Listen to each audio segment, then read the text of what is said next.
Hi, everybody. Welcome to week 7. This is the midpoint of the research unit, so we're getting heavy duty into research. Let me call up my screen and share and go through the module with you. So we have the learning outcomes. I will always start with that. Of course, you're watching this video right now. Go through the module in order.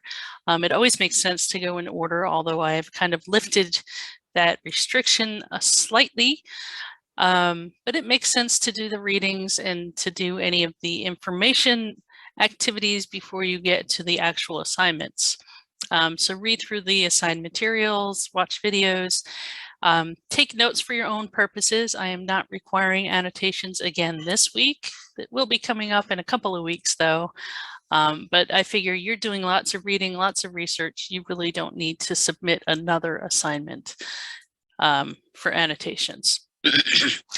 Your main purpose is to locate 8 sources this week, 2 of which must be scholarly, and that will be for your annotated bibliography assignment. And I will actually go through the paper proposal and annotated bibliography assignment in a separate video because I do want to talk about that at length.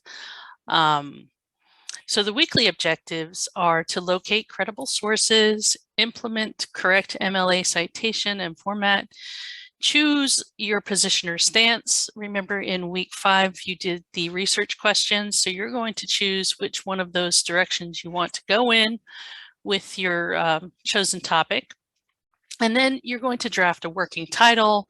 You're going to have a claim or the argument that you're going to make, as well as a thesis statement. And then you will evaluate sources for the suitability of your topic. And finally, develop the paper proposal and annotated bibliography. So that is that. The assignments overview.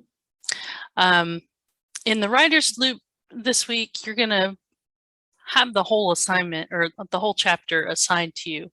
Although I really want you to focus on the understand sections in chapters 9.2 and 9.3, and I will pull those up. In 9.2, you will learn the basics of MLA and APA citation styles. So this gives you a good overview of MLA, which is what we're going to be using in this course, although knowing how to use APA citation is helpful for your other courses. It tells you the elements of citations, how to do them, various types of citations, and so that's 9.2. The understand section in 9.3 is, let me scroll down to it, manage sources with an annotated bibliography. So this explains the annotated bibliography a little bit more. It gives you a sample annotation, what it looks like. It's in 2 parts. You have the citation, and then you have a paragraph that summarizes the information from the article. So that is the reading from the writer's loop. And then I have an annotated bibliography graphic organizer, which I will go over in the other video, as well as the paper proposal handout, the assignment. And lastly, we have this embedded library guide, searching for sources. As far as the writing assignments, you're going to use this library guide and use offline access to log into the UC libraries. As well as watch the videos within the library guide, and I'll pull that up and just show that to you in a minute. And lastly, the week will culminate in the paper proposal and an annotated bibliography. I forgot to add in here that there's actually a plagiarism quiz. It's based off of what you learned in chapter 9 of the writer's loop.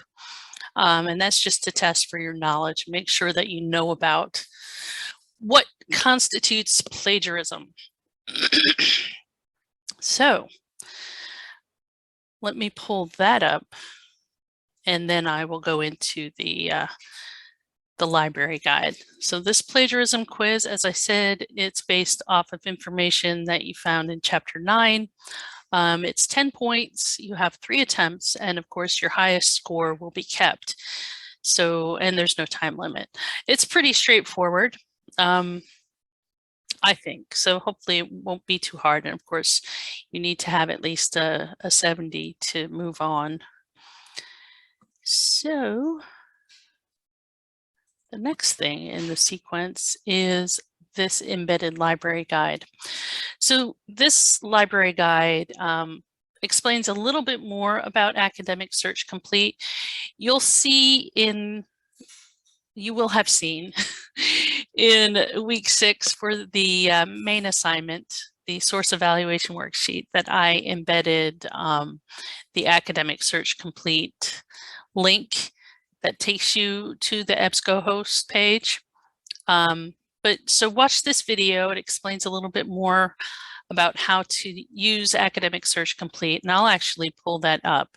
So if you click on the link, it will prompt you to sign in with your UC credentials, and since I already did that once today, it's not prompting me to do it again. But then it opens up this EBSCOhost page, and if you type in your search keywords,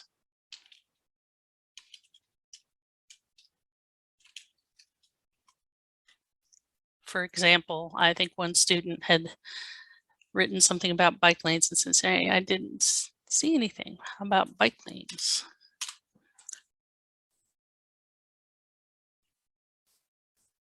See. So then it pulls up all these different sources. It's important to make sure that you actually can access the source. So sometimes you'll see, you know, there might be an HTML full text or PDF full text. So you can click on those. And hopefully you see that, but then it pulls up the whole article.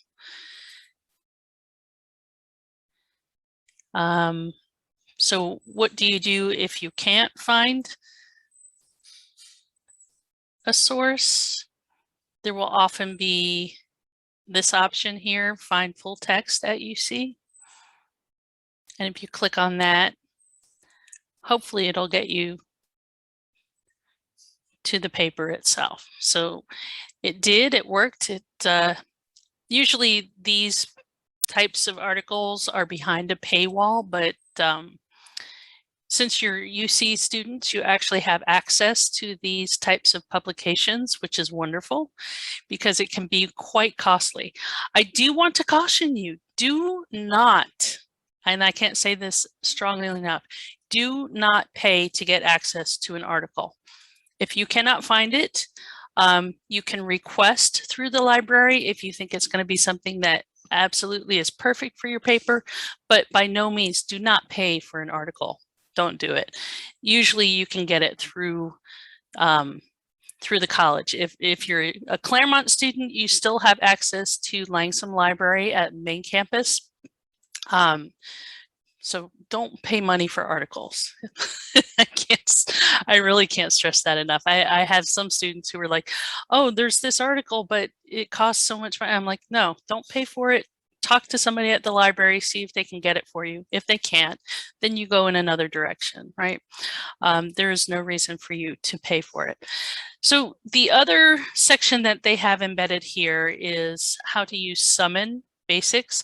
I'm new to UC as an instructor, so I'm not familiar with Summon, so I need to familiarize myself with this database.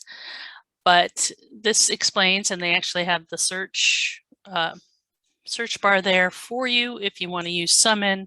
And then lastly, they have this research log, which may or may not be helpful in keeping track of your sources. If you want to use it, go for it. If you don't, that's fine. I'm not requiring you to. So you'll often see other videos linked in the sidebar of those library guides, and they're often very helpful. The librarians are super helpful with students who are doing research. So if you need to, by all means, reach out to a librarian, and you know, if you need some help locating sources, reach out to them. They're more than happy to help. and they usually can do that virtually. So it's a good idea to reach out for help when you need it. So that wraps up the basic overview of week 7. The plagiarism quiz is due October 6th, which is Wednesday, and then the paper proposal is due October 10th, which is Sunday. So look for the next video that details the annotated bibliography and the paper proposal assignment. Have a good week, everybody. Bye.